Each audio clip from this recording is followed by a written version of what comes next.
तो हाय दोस्तों, आपका स्वागत है मेरे इस channel Sneha CBSE board syllabus में।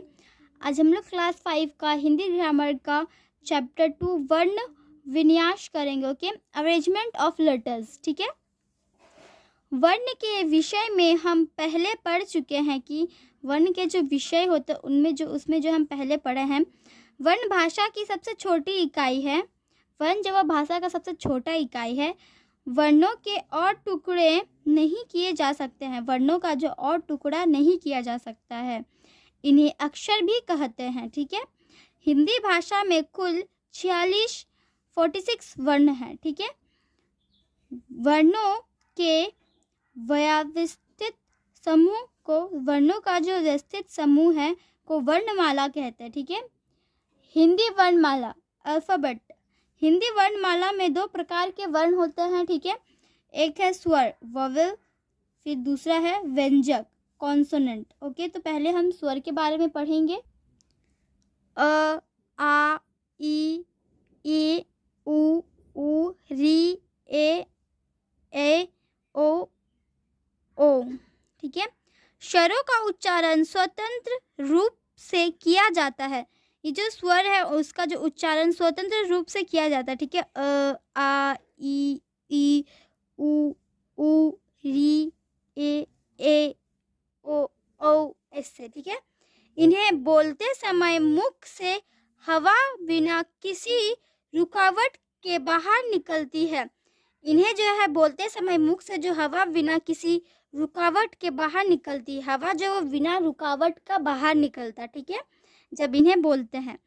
इनकी संख्या 11 है। ये दो तरह से लिखे जाते हैं।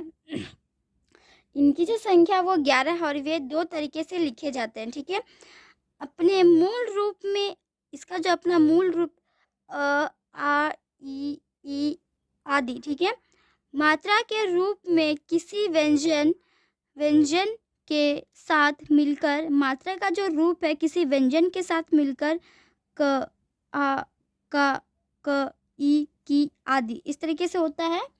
स्वर के भेद, काइंड्स ऑफ वोवेल। स्वर के दो भेद हैं। ठीक है, ह्रस्व स्वर, दीर्घ स्वर। ठीक है, ह्रस्व स्वर और दीर्घ स्वर। ठीक है, अब पहले हम जानेंगे ह्रस्व स्वर। तो एक नंबर में है ह्रस्व स्वर। इनके उच्चारण में सबसे कम समय लगता है। इनका जो उच्चारण होता है उसमें सबसे कम जो एकदम समय लगता है। ये 4 हैं। ठीक है, अ, ई, उ, री। ठीक है, और 2 नंबर में है दीर्घ स्वर। इनके उच्चारण में ह्रस्व स्वर से दुगना समय लगता है। इनका जो उच्चारण करते हैं, इनके उच्चारण में ह्रस्व स्वर से दुगना समय लगता। ठीक है, ये 7 है। आ, ई, उ, ए, ओ। ठीक है, अनुस्वार, इसका उच्चारण नाक से होता है। अनुस्वार का उच्चारण क्या है? इसमें जो इसका उच्चारण नाक से होता है। चिन्ह। ओके, प्रयोग जंगल, कंगन, दंगल आदि। ठीक है, फिर अनुनासिक, इसका उच्चारण नाक और गले दोनों से होता है। इसका जो उच्चारण है वो नाक और गले दोनों से होता है। चिन्ह चंद्रबिंदु, प्रयोग आँख, चांद, गांधी आदि। विसर्ग, इसका उच्चारण ह की तरह होता है। चिन्ह, प्रयोग प्रातः, अतः आदि। मात्रा, स्वरों के लिए निर्धारित चिन्ह मात्रा कहलाता है। अस्वर की कोई मात्रा नहीं होती। अस्वर जो होता है उसका कोई मात्रा नहीं होता है। शेष स्वरों के लिए मात्रा चिन्ह निर्धारित है।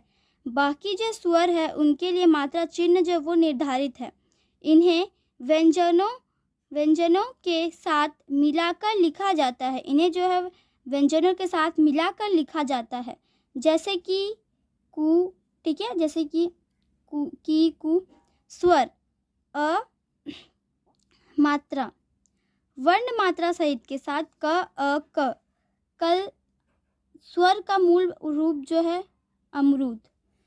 प्रयोग आ इस तरीके से, क आ का, काम आम इस तरीके से, ई इस तरीके से, क ई की किला इमली, ई क ई की कीमत ईद ईद, उ क उ कु कुछ उल्लू, उ क उ कु कुल उन, री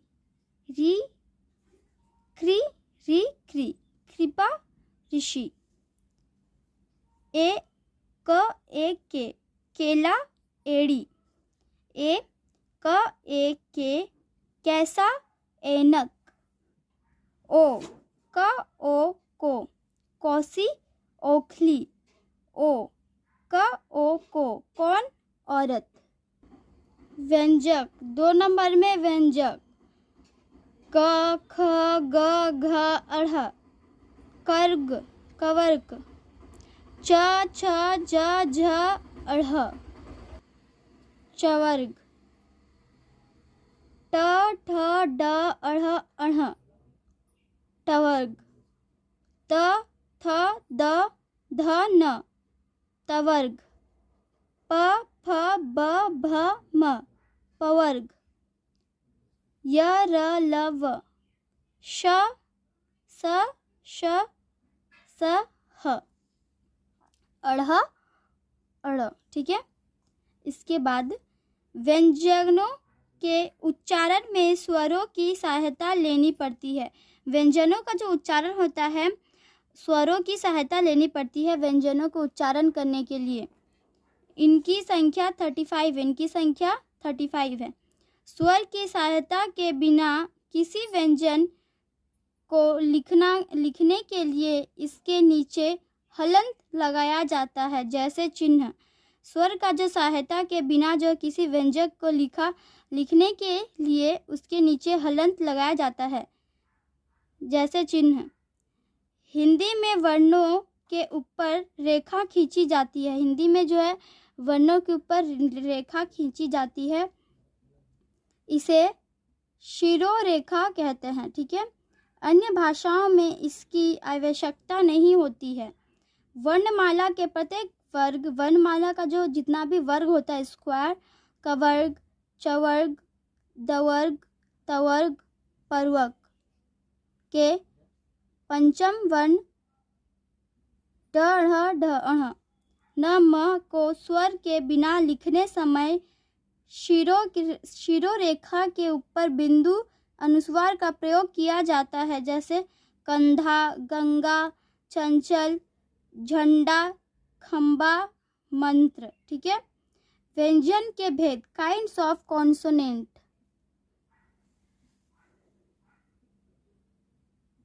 व्यंजक के 3 भेद हैं, स्वर्प्स, अंतस्य, ऊष्म, स्पर्श व्यंजक। इनके उच्चारण में व्यंजन कंठ, तालु, मुर्दा, दांत, होंठ और जीभ से टकराकर बाहर निकलते हैं। क से म तक 25 व्यंजन स्पर्श व्यंजन हैं। 2 नंबर में अंत्यस्य व्यंजन। इनका उच्चारण स्वरों और व्यंजनों के मध्य का होता है, अर्थात जो मध्य में स्थित हो। ये 4 हैं, य, र, ल, व। ऊष्म व्यंजक। इनके उच्चारण में ऊष्मा गर्मी पैदा होती है। ये 4 हैं, श, स, ह। ठीक है। तो आज के लिए दोस्तों इतना ही है। पार्ट 1 में, पार्ट 2 में और हाफ हम एक्सप्लेन करेंगे। तो आज के लिए इतना ही दोस्तों, हम मिलते हैं अगले वीडियो में। तब तक के लिए bye bye and take care.